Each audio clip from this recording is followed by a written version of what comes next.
O yan, ano nga yung breaking news? Ito, naku, grabe oh. Ito, sandali, pare, sandali.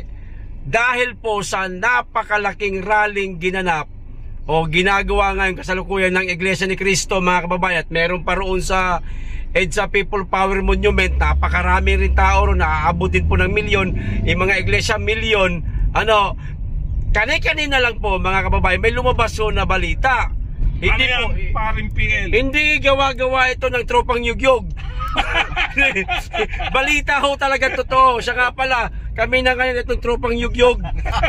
Ito yung katapat ng Bisdakeros. joke lang. Hindi, sa totoo. Ito po, may sumisibat na, partner. Sumibat? Sumibat. Oo, eto, sige, basahin mo. Gabawin nyo. Ayan, mga kababayan, kakapasok pa lang po konfirmasyon galing sa Abante News Online. Ayan. Posible di mo nung magbago muli ang mukha ng kabinete ni Pangulong Ferdinand Marcos. Sa napapabalitang pagsibat ni Executive Secretary Lucas Bersamin. Sandali. Ano sabi? Ulitin natin ha. Sumibat si... Pagpapalitang sumibat. Ayun. Pagsibat, hindi po inalis o hindi po sibat talaga. Sa napapabalitang pagsibat ni... Tumakas, ibig sabihin. Ayun, tumakas si Bersamin. Okay, tuloy. So yun, mga kababayan ko, kung may delikatisa pa tong administrasyon, baka naman. Siya na rin.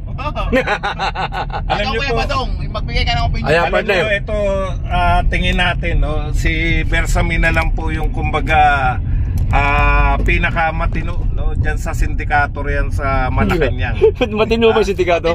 Hindi, ibig sabihin kasi nakakapagtago pa siya sa batas dahil ang binabanggit ni Bersamin lagi ay naaayon sa saligang batas, diba? Ayun. Kaya ngayon siguro hindi niya na makayanan na i-quote pa kasi siya dati siyang Chief Justice sa Supreme Court talagang hindi niya na siguro makayanan yung tinatawag nating pressure na ipagtanggol pa, yung tinuturong pinaka, kung hindi man pinaka mastermind, pinakamalaking porsyento na tinanggap, biruin mo 25 billion.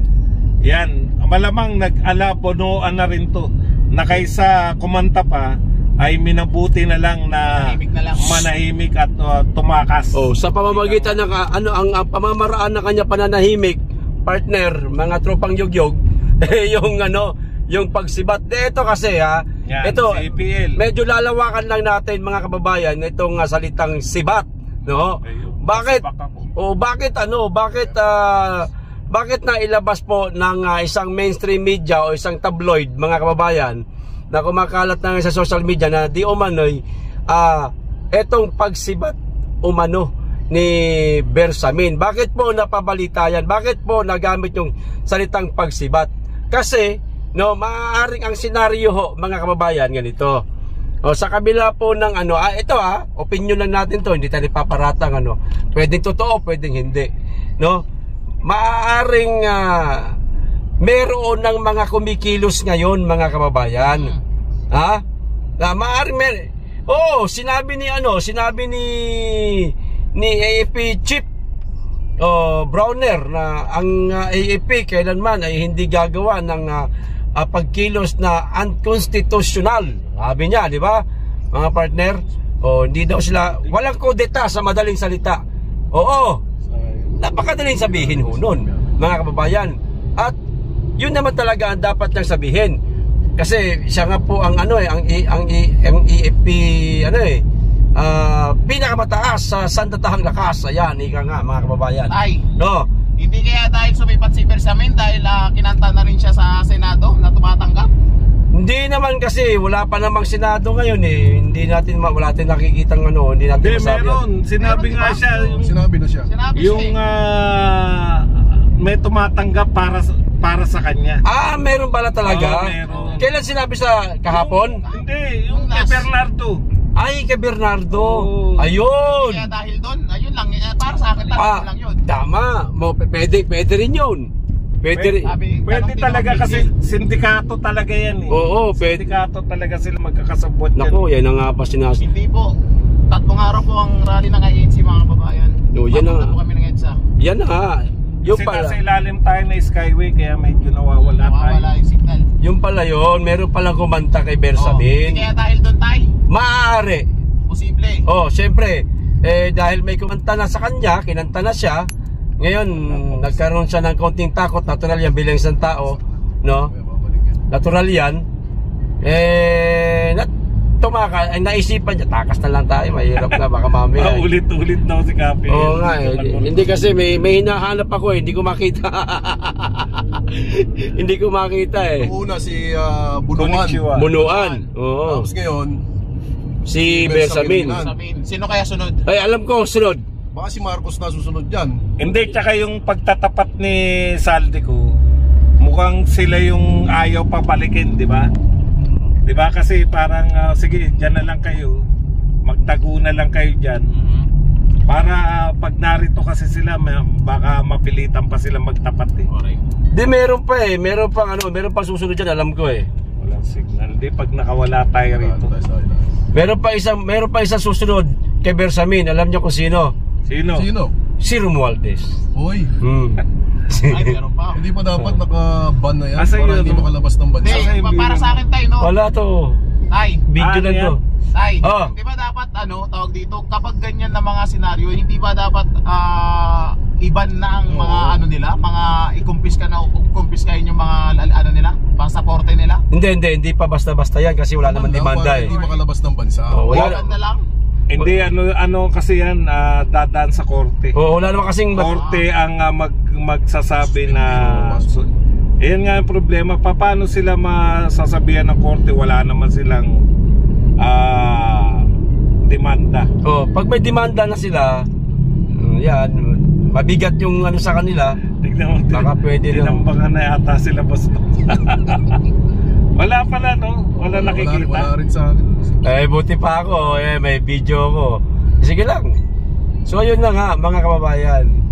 Lagpas natin ang Skyway. Nagkakasibatan na po sila. Hindi. Ngayon lang to nangyari na ang mga gabinete ay pangalawang beses siguro. So, una sa Amang Marcos. Tapos ito pangalawa sa Junior.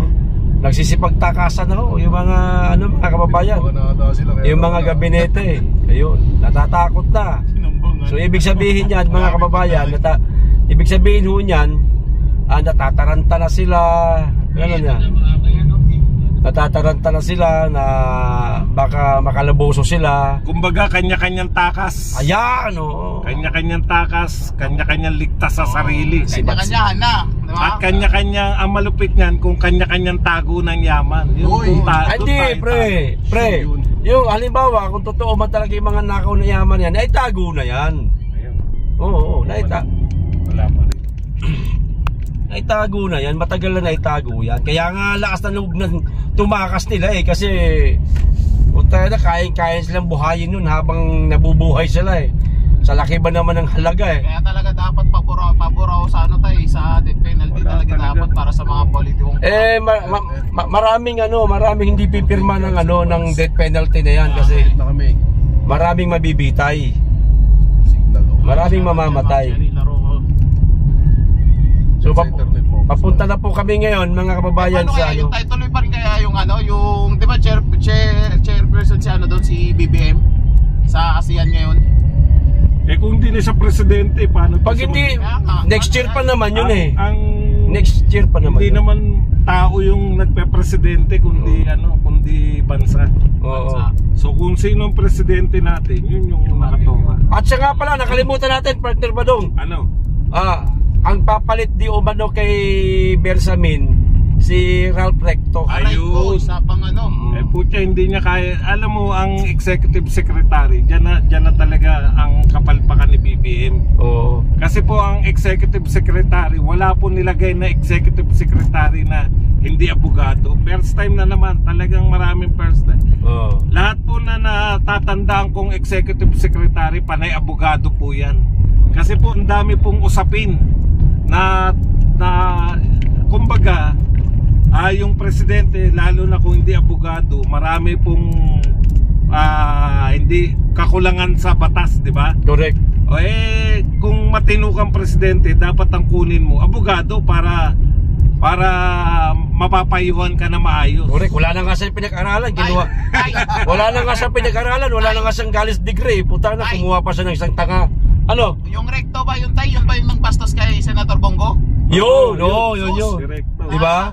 Yan yung may ano yun eh, spotter yun eh. Kaya nga eh. Yan yung mahilig magano. Gawang recto yung ano nun eh. Wala na nga. Resume. Wala na nga college degree daw, partner. Ah. Wala na nga college degree daw, sabi ni Madam Ruy Nagwanson yung nakaupo, kumuha pa ng iuupo niyang wala ding alam.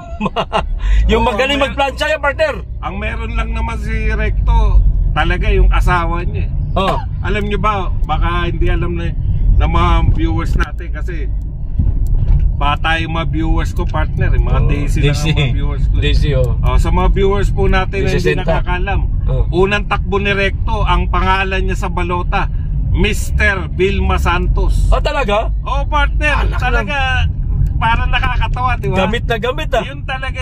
Yun talaga ang pangalan niya, Mr. Vilma Santos. Pwede pala yun, boss? Oo, yun nilagay mo. Gamit na gamit ah. Di ba, nagulat kayo? Talagang totoo yan. Alam po ng mga viewers natin na medyo oldies yan. Yan, ganyan talaga yan. Wala talagang sariling ipinanalo yan. Tsaka yung Recto mismo, sikat talaga si Recto.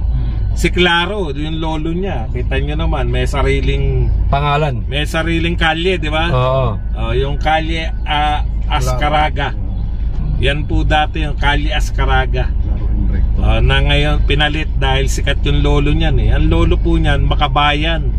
Totoong Makabayan. Oo, kasabay nila Tanyada, nila yung tatay din ni Shel Jokno. Yan yung mga magkakatropa eh. Recto, Jokno, tsaka Tanyada. Mga matatanda yan, mga lumaban yan sa martial law. Kita mo, hindi alam niya eh. Punya, nilabanan yung martial law. Tapos yung si Recto, hindi ko alam kung tatay ba niya o apo. Apo na siya. Ala na, tumakas na. Sino yung pogi na yan, boss? Punya, si Parak TV yan. Yan, pogi daw. Mga pogi rin sa likod So yun lang muna. Tsaka si yun lang po muna mga kababayan.